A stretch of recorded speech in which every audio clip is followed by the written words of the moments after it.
بائعة الحليب المسكينة سقت قطة جائعة فوجدت كنزا لا يصدق. السلام عليكم ورحمة الله وبركاته، والصلاة والسلام على رسول الله.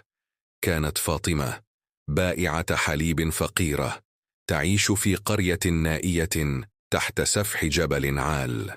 كانت امرأة صابرة تحمل في وجهها ملامح الشقاء والوجع بعد أن مات زوجها وتركها وحيدة مع طفلها الصغير عمر، الذي كان جسده الضعيف يرتجف دائما من البرد والمرض.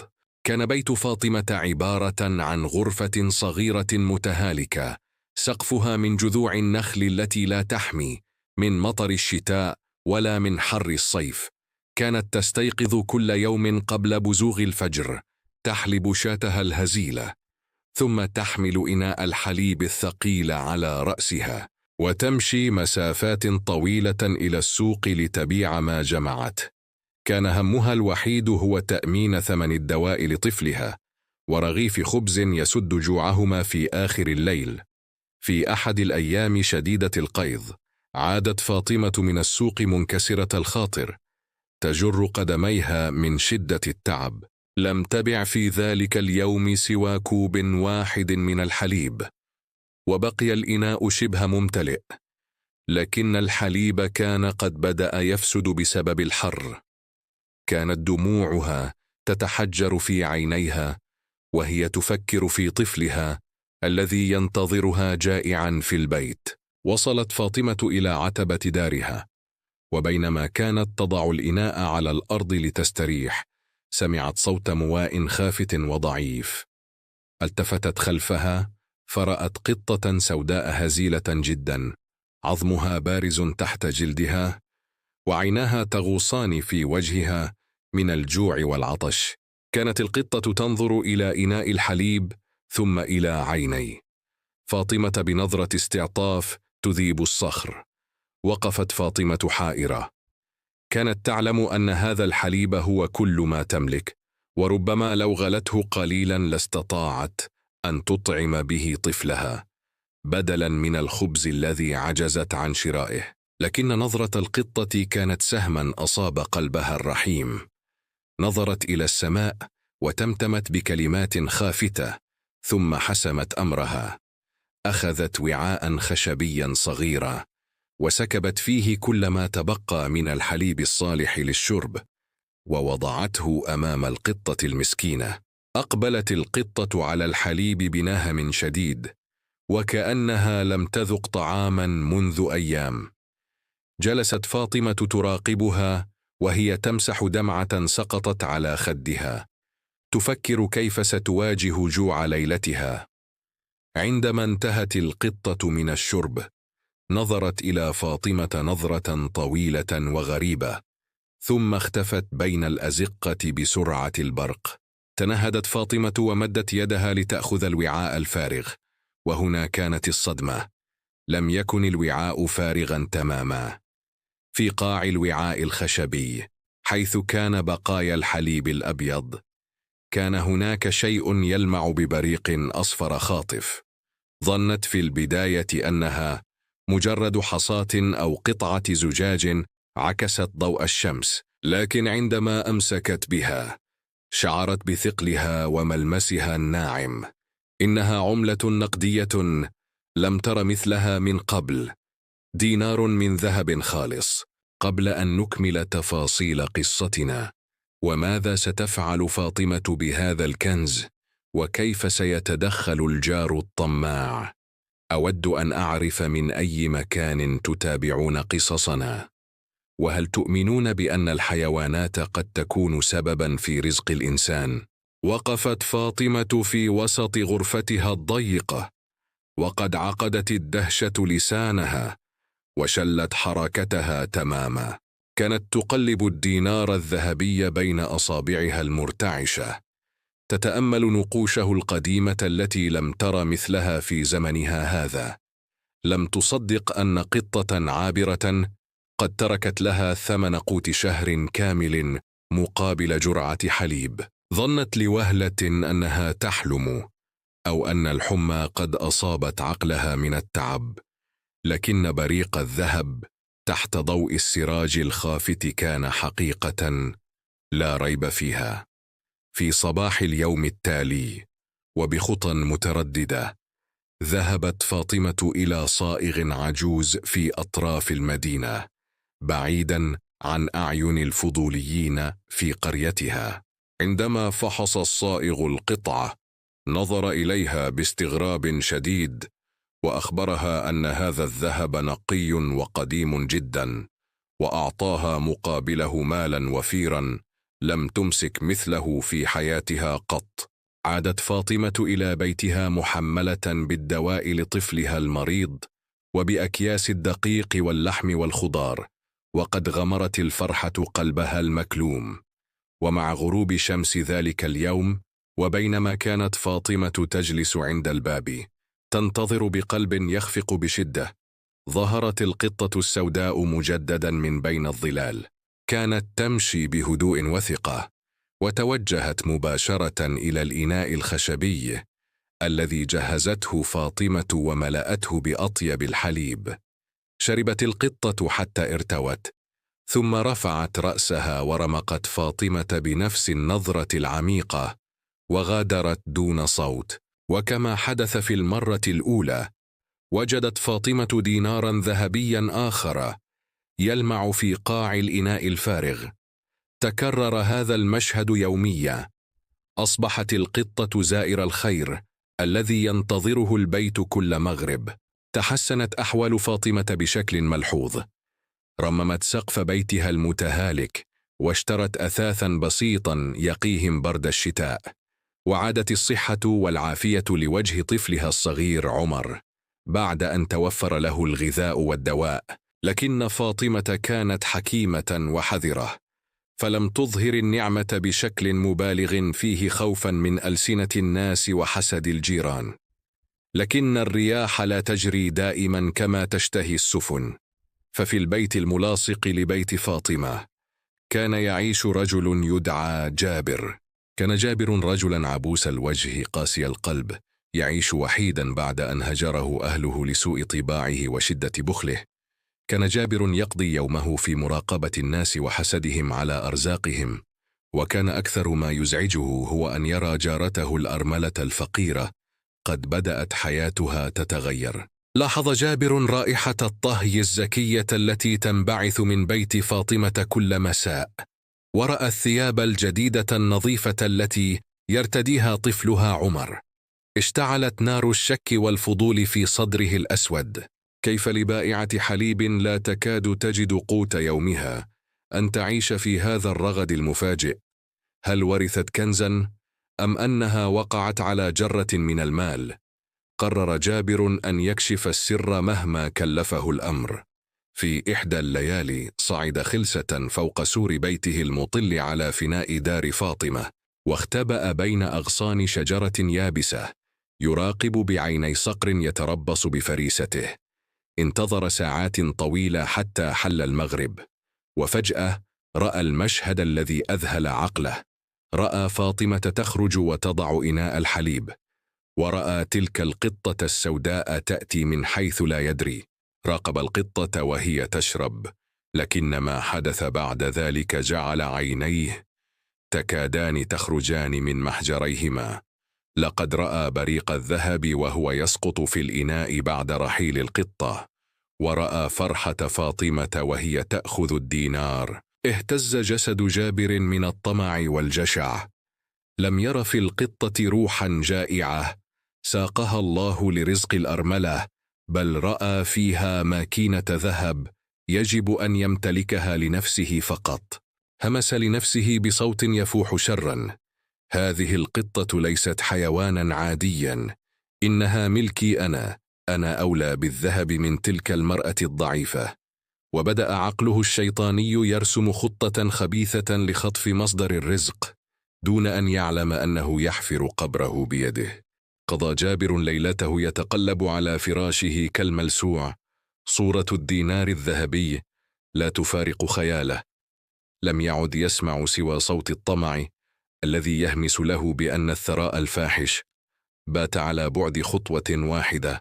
في الصباح الباكر ذهب إلى الحداد وطلب منه صنع قفص حديدي متين جدا بفتحات ضيقة لا تسمح حتى للهواء بالمرور بسهولة، مدعيا أنه يريد صيد ثعلب يؤذي دجاجاته. عاد جابر إلى بيته ومعه القفص وقطعة كبيرة من اللحم الفاسد الذي فاحت رائحته، ظنا منه أن ذلك سيجذب القطة أكثر من الحليب. وضع القفص خلف سور بيته مباشرة في الزاوية التي تمر منها القطة عادة قبل أن تدخل إلى بيت فاطمة. غطى القفص بأوراق الشجر والتراب، وترك بابه مفتوحا ومربوطا بحبل طويل يمسك بطرفه وهو مختبئ خلف النافذة. جاء المغرب، وكانت فاطمة في بيتها تجهز الحليب كعادتها، غير عالمة بالمكيدة التي تحاك ضدها وضد روح بريئة. خرجت القطة من الظلام تمشي بخطواتها الهادئة، اقتربت من سور جابر فشمت رائحة اللحم، توقفت قليلا، حركت أنفها الصغيرة في الهواء، ثم وبدافع الجوع الفطري انحرفت عن مسارها نحو مصدر الرائحة. رآها جابر تقترب من القفص فاحتبست أنفاسه في صدره. دخلت القطة بحذر لتتفقد قطعة اللحم، وما إن أصبحت داخل القفص حتى جذب جابر الحبل بقوة. أغلق الباب الحديدي بصوت عال ومفزع. انتفضت القطة رعبا، وبدأت تضرب بجسدها النحيل قضبان القفص بقوة ويأس، تصدر أصوات مواء مكتومة وحزينة. ضحك جابر ضحكة انتصار شريرة، وخرج من مخبئه يحمل عصا غليظة قائلا: أخيرا وقعت يا منبع الذهب، لن تخرجي من هنا أبدا، ستكونين عبدة لي، تشربين الحليب وتبيضين الذهب لي وحدي. في الجانب الآخر كانت فاطمة تنتظر والقلق ينهش قلبها. مر الوقت ولم تأتي القطة، برد الحليب وغاب القمر ولم يظهر لها أثر. خرجت فاطمة إلى الزقاق تنادي بصوت خافت لعلها تسمع ردا، لكن السكون كان سيد الموقف. شعرت بانقباض شديد في صدرها، ليس خوفا من ضياع الذهب، بل خوفا على تلك الروح التي ارتبطت بها، وشعورا غامضا بأن مكروها قد أصابها. عادت إلى طفلها وهي تبكي بحرقة، تصلي وتدعو الله أن يحفظ تلك المخلوقة الضعيفة. أما جابر فقد حمل القفص الثقيل وأدخله إلى قبو بيته المظلم، وضع أمام القطة وعاء كبيرا من الحليب، وجلس ينتظر الدينار. لكن القطة لم تشرب، ظلت تنظر إليه بعينين تتقدان غضبا وألما، رافضة أن تمس الطعام في الأسر. مرت الساعات وجابر يصرخ فيها ويضرب القفص بالعصا ليجبرها على الشرب، لكنها ظلت صامدة كالصخر. اشتد غضب جابر وفقد صبره مع طلوع الفجر، فتح باب القفص قليلا ليمد يده ويمسك بعنقها ليجبرها على فتح فمها بالقوة. وفي تلك اللحظة الحاسمة تحولت القطة الهزيلة إلى وحش كاسر، قفزت بكل ما أوتيت من قوة، وأنشبت مخالبها الحادة كالسكاكين في وجه جابر مباشرة. صرخ جابر صرخة مدوية سمعت في أرجاء الحي كله، وتراجع للخلف والدماء تنفجر من خده وعينه. سقط القفص وانفتح الباب، فانطلقت القطة كالسهم خارج القبو، ثم خارج البيت متجهة نحو الغابة المظلمة دون أن تلتفت خلفها. هربت القطة إلى غياهب الغابة ولم تعد، تاركة خلفها بابا مفتوحا للقدر ليكمل فصول الحكاية. بقي جابر في قبوه يتلوى من الألم، والدماء تنزف بغزارة من خده الممزق. حاول أن يوقف النزيف بقطعة قماش بالية، لكن الجرح كان غائرا وملوثا بمخالب قطة مقهورة، وكأن السم قد سرى في عروقه مع الضربة. خاف جابر أن يفتضح أمره إذا ذهب إلى طبيب القرية، فكتم وجعه وأغلق على نفسه الباب أياما معدودة. لكن الجرح لم يلتئم، بل بدأ يتورم ويتغير لونه إلى السواد والأزرق الداكن، وفاحت منه رائحة كريهة تزكم الأنف. اشتدت الحمى على جسده النحيل، وبدأ يهذي في نومه كلمات غير مفهومة عن الذهب والقطط والخيانة. لم يجد مفرا في النهاية من طلب المساعدة، فذهب إلى أطباء المدينة واحدا تلو الآخر، ينفق من ماله الذي كنزه طوال عمره بشح وبخل، لكن أحدا لم يستطع أن يعيد وجهه كما كان. قال له أحد الحكماء بعد أن رأى سواد الجرح: إن هذا ليس جرحا عاديا، يبدو وكأن لعنة قد أصابت الدم. قد تفقد بصرك أو حياتك إذا وصلت الغرغرين إلى الدماغ. أما في الجانب الآخر من الجدار، كانت فاطمة تعيش حالة من الحزن الصامت. انتظرت القطة ليالي طوالا عند العتبة، تضع الحليب ولا يشربه أحد.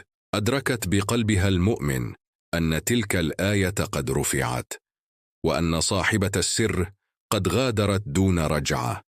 بكت فاطمة طويلا، ليس أسفا على الذهب المنقطع، بل شوقا للرفيق الذي آنس وحشتها، وخوفا من العودة إلى مرات الفقر والعوز. لكن فاطمة لم تستسلم لليأس طويلا. نظرت إلى طفلها عمر، وإلى الكيس الصغير الذي جمعت فيه ما تبقى من الدنانير الذهبية التي ادخرتها بحكمة. قالت في نفسها: لقد أرسل الله لي هذا الرزق ليكون بداية جديدة، لا لأعيش عليه وأنتظر المعجزات إلى الأبد. قررت أن تستثمر هذا المال بذكاء وتوكل. نزلت فاطمة إلى السوق بعزيمة حديدية. اشترت بقرة حلوبا قوية، واشترت معها أدوات لصناعة الجبن والسمن والزبدة. حولت غرفتها الصغيرة إلى معمل متواضع للإنتاج. كانت تعمل ليل نهار، تصنع أجود أنواع الأجبان بنظافة وإتقان لم يعهده أهل القرية. بدأت رائحة خيرات بيت فاطمة تفوح في كل مكان، وبسبب أمانتها وصدقها تهافت الناس على شراء منتجاتها. بارك الله في تجارتها بشكل عجيب، فالقليل بين يديها كان يكثر، والرزق كان يأتيها من حيث لا تحتسب، دون حاجة لقطة أو ذهب مسحور. لقد أصبح عمل يدها هو الذهب الحقيقي. توسعت تجارة فاطمة شيئا فشيئا. اشترت قطعة أرض صغيرة مجاورة لبيتها، وبنت فيها حظيرة نظيفة، وزاد عدد الأبقار والأغنام. أصبحت السيدة فاطمة تاجرة الألبان الأشهر في المنطقة، يقصدها التجار من القرى المجاورة للتعاقد معها. كبر عمر وأصبح شابا يساعد أمه في إدارة العمل، وتغيرت ملامح البؤس القديمة لتحل محلها ملامح العز والوقار. وبينما كانت فاطمة تصعد سلم النجاح درجة درجة، كان جابر يهوي إلى القاع بسرعة مرعبة. انتشر المرض في جسده وأكل ماله كله. باع أثاث بيته ليشتري المسكنات، ثم باع أرضه، ثم لم يبق له سوى بيته المتهالك الذي أصبح مسكنا للأشباح والعناكب.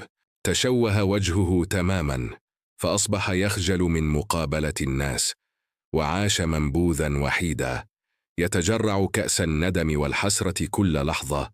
لكن هل ينفع الندم بعد فوات الأوان؟ مرت السنوات سراعا كما تمر السحاب، وتبدلت الأحوال من حال إلى حال. في وسط السوق الكبير كان هناك متجر ضخم يحمل اسم خيرات فاطمة. يقف أمامه الفقراء والمساكين كل يوم لينالوا نصيبهم من الصدقات التي لم تقطعها فاطمة أبدا، حفاظا على عهدها مع الله. في صباح يوم بارد، وقف رجل عجوز محدب الظهر رث الثياب، يغطي نصف وجهه بخرقة متسخة ليخفي تشوها مرعبا في خده وعينه. كان يرتجف من الجوع والبرد، ويمد يده المتغضنة للمارة بذل وانكسار. لم يكن هذا العجوز سوى جابر، الذي كان يوما ما جار الرضا والطمع، وأصبح الآن عبرة لمن يعتبر. اقترب جابر من باب متجر فاطمة دون أن يعرف من صاحبته، فقد كان بصره قد ضعف وذاكرته قد تآكلت من الهم. شم رائحة الحليب الساخن والخبز الطازج، فسالت دموعه على خده المشقوق. خرج إليه شاب وسيم قوي البنية، إنه عمر ابن فاطمة الذي كان طفلا مريضا بالأمس. نظر عمر إلى العجوز بشفقة، ثم نادى أمه قائلا: يا أمي، هناك سائل يبدو عليه الجوع الشديد. خرجت فاطمة بوقارها وشيبها الذي زادها نورا، حملت بيدها كوبا كبيرا من الحليب ورغيفا من خبز الشعير، وتقدمت نحو العجوز. مد جابر يده المرتعشة ليأخذ الطعام، وعندما رفع رأسه ليشكر المرأة المحسنة، التقت عيناه الوحيدة بعينيها. تسمر جابر في مكانه.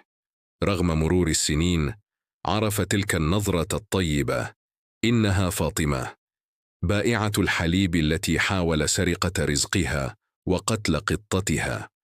شعر جابر بأن الأرض تميد تحت قدميه. لم ينطق بكلمة، بل خنقته العبرات. تراجع للخلف وهو يخفي وجهه أكثر. شعور الخزي كان أشد عليه من ألم الجوع. أما فاطمة فقد تأملته قليلا، وربما عرفته من صوت أنفاسه أو هيئته المكسورة، لكنها لم تقل شيئا يجرحه. اكتفت بأن وضعت الطعام في يده بلطف، وقالت بصوت هادئ: كل يا هذا رزق ساقه الله إليك كما ساقه إلينا من قبل.